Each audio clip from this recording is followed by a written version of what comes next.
வைராக்கியம், ஜெயிக்கணுங்கிற வைராக்கியம், வாழணுங்கிற வைராக்கியம். எங்க ஜெயிக்கணும், யார் முன்னாடி வாழணும், யாரெல்லாம் நம்மளை ஏளனமா பார்த்தாங்களோ, யாரெல்லாம் இவெல்லாம் ஒண்ணுத்துக்கு உதவாதவன் சொன்னாங்களோ, யாரெல்லாம் இவெல்லாம் என்ன பண்ணிட போறான்னு கேட்டாங்களோ, அவங்க முன்னாடி ஜெயிக்கணுங்க. அவங்க முன்னாடி செம்மையா வாழ்ந்து காட்டணுங்க. இந்த ஊர்ல எல்லாம் சொல்லுவாங்க, மூக்கு மேல விரல வைக்கிற மாதிரி 4 பேருக்கு முன்னாடி ஒசந்து காட்டணும் அப்படின்னு சொல்லி. ஆனா இந்த நடுத்தர மக்களுக்கும் ஏழை மக்களுக்கும் வைராக்கியம் கொஞ்சம் ஜாஸ்தி தாங்க.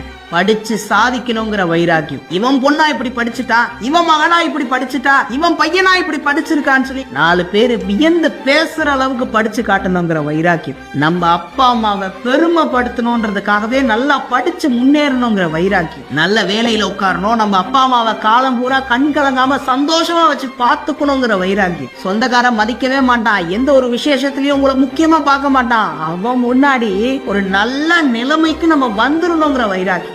ஊருக்குள்ள இவெல்லாம் எப்படி உருப்பட போறான் அப்படின்னு சொல்லி 4 பேர் 4 விதமா பேசிட்டு இருப்பாங்க. அவன் முன்னாடி ஜெயிச்சு காட்டணுங்கிற வைராக்கியம். ஏதோ போதாத காலம், நம்ம ஒரு கட்டத்துல வாழ்க்கையில ரொம்ப சரிஞ்சு போய் கிடப்போம். அப்பெல்லாம் நம்மள பார்த்து ஏளனமா சிரிச்சவங்க முன்னாடி, ரொம்ப கீழ்த்தனமா நினைச்சவங்க முன்னாடி உயர்ந்து வாழ்ந்து காட்டணுங்கிற வைராக்கியம்.